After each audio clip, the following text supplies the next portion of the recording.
Hi, it's good to see you again. Sorry to have been so long in between videos. This August, I wasn't really that inspired to cook, whether it was the hot weather or whether it was a little bit of taste fatigue with my CSA ingredients. I just found that I was making a number of cooked vegetable salads, like the salad niçoise recipe I made for you a while back, or last week I made another batch of the romesco sauce that I also um, showed you how to make last year or so. I'll put those links to those videos in the description, or you can just look in the video list on my channel. But then whatever it was, whether it was because the weather had cooled down or just, some sort of luck, today I was inspired. And so today I'm going to bring you along as I make what I thought of as pozole. You might say, well, it doesn't have pork or beef, and so I can't rightly call it that. So if you want to call it some sort of Chile Verde, you can feel free to do that. Because I had a lot of tomatillos, I had some garlic, I had some onion, I had some cilantro, and the CSA had recommended that people make a Pollo Verde dish, but I didn't really want to make another salsa because I already had some leftover salsa from earlier in the month. So I wanted to make something that was more of a main dish, and I happened to come across in Vegan Under Pressure, which I'll also put a link to that cookbook, as well as the Mexican cookbook, that a combination of the pozole recipe from the Mexican cookbook and a tempeh and tomatillo stew in the Vegan Under Pressure cookbook gave me the idea to make a tomatillo stew, but instead of using tempeh, I'm using a variety of beans, including some I'm trying to think what kind of beans I have. I think they are pinto beans, that's it. Some pinto beans and some adzuki beans that I had. But I'm also adding some farro because the Vegan Under Pressure book recommended using kamut, and I didn't have kamut. But because kamut and farro are both wheats, I thought that that would be a good substitution. So earlier this morning, I pressure cooked the beans and the farro. And a couple minutes ago, I pan roasted some of the peppers and the onion and the tomatillos. So I am going to put the tomatillos into the blender. You can see here.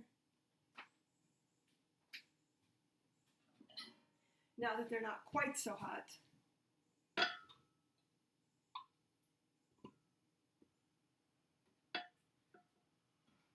And my CSA box also gave me some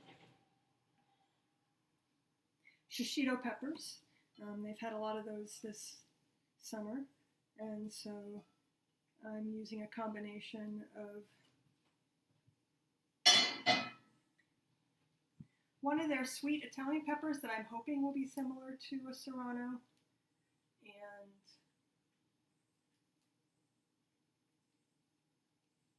these Shishitos. So, what have you been making when you're not inspired to cook? How do you get through the hottest month of the year? Do you make salads? Do you make pesto?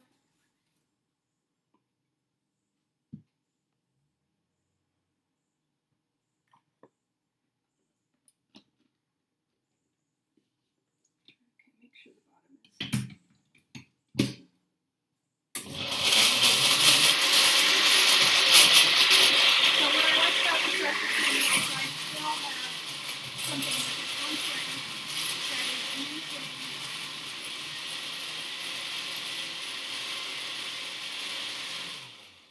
the salsa ingredients, but because it is something that is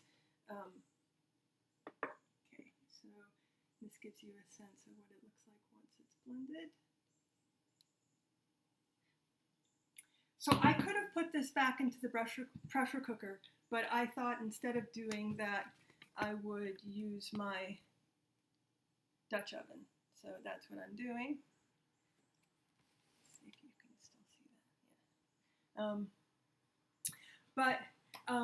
I don't know, it just seems like, especially when you're converting from meat recipes, so many of what I think of as secondary vegetables, which are like onion and peppers and carrots, often are then sort of seen as like the main event of the vegetable, but I want something that's a little bit more hearty. So that's why I included the beans and the farro. So I think one of the challenges in converting meat recipes to vegetarian recipes is trying to find creative ways to get the sort of variety of the textures you want, as well as the variety of the tastes you want. And when these vegetables were roasting, they really did smell wonderful. Let me get some oil here.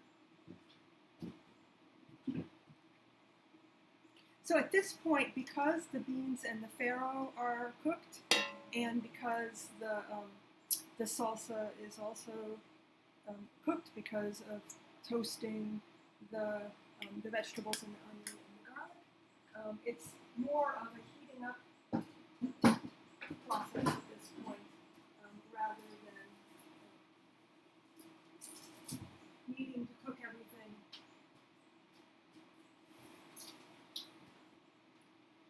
from raw. I'm also adding some cilantro to the salsa, and I'm heating up some olive oil in the pan.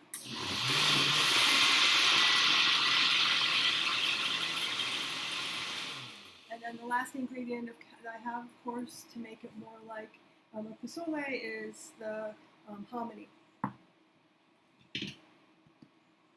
So I'm pouring the salsa into the pan.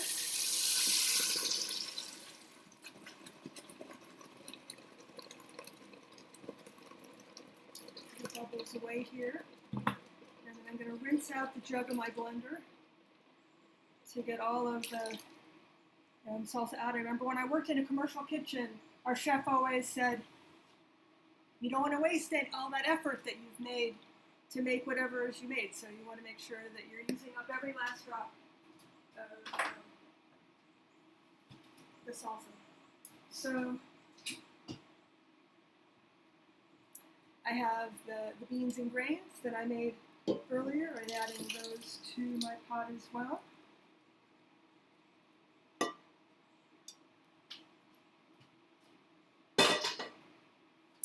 And that's about a cup of dried beans soaked overnight, and about half a cup of the farro soaked at some point this morning, and then a can of the hominy with its liquid.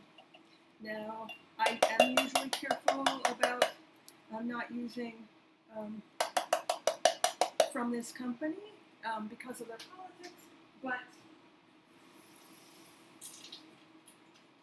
I went into my neighborhood bodega, and I was hoping to be able to get some dried hominy because I prefer the texture of that, and they didn't have any.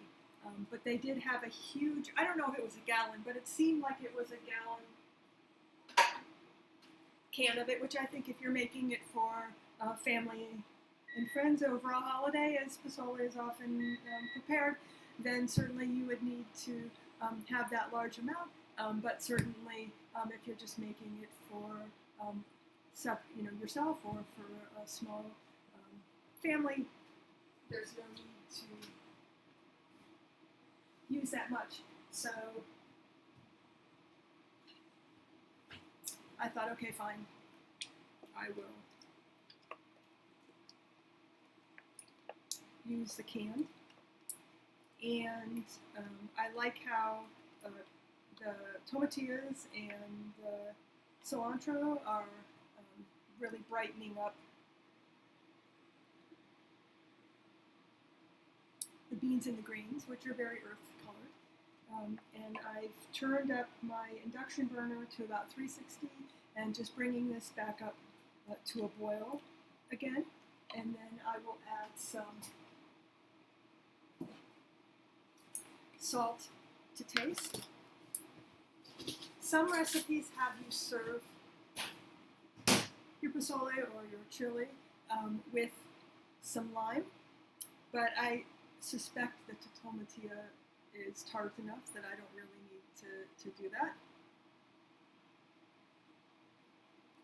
To do that sourness,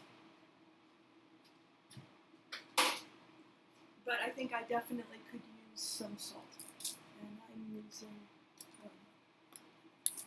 sea salt.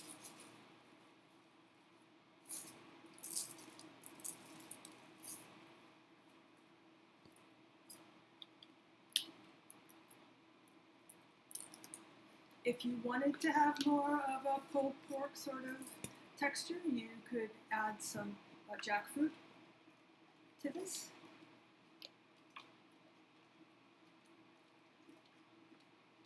And I'll give this a taste again.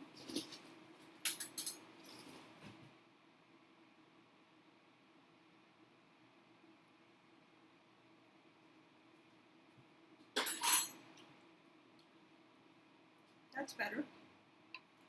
I'm wanting, even though I have some peppers in here, and I have Serrano peppers in here, I'm feeling like it still needs something. So I may actually, I think, add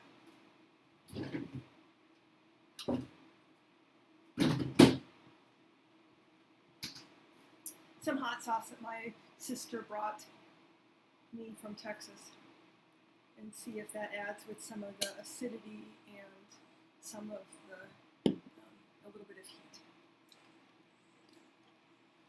But as you can see, this has thickened up a lot, and it's very much more sort of like a stew, the texture I would expect. So let's give this another taste again.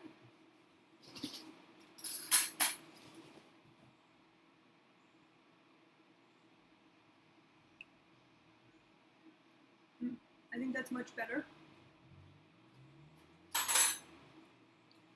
And as I taste it, I'm tasting more of the hominy, which gives that corn taste and more of that body, along with the vegetables, with the beans and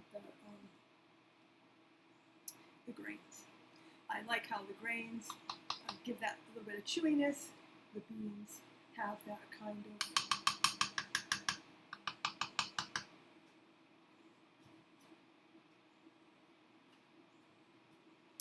texture and fullness. And so we have a bite here. It has some beans, it has some hominy, it has some of the farro, and of course it has the salsa.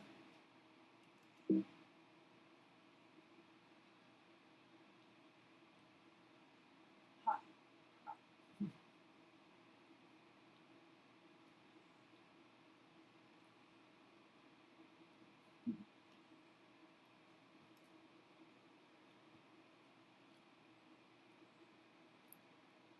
Yeah, our stew's to a boil now, so I should expect that it's going to be hot if I'm going to put it in my mouth, right? But I'd say that's done now. So I will put the recipes down in the description, and let me know what you think. I hope you are having a good cooking day, and you're feeling inspired to make something. Maybe it'll be this. If not, let me know what you're making with this summer produce. Looking forward to cooking with you soon.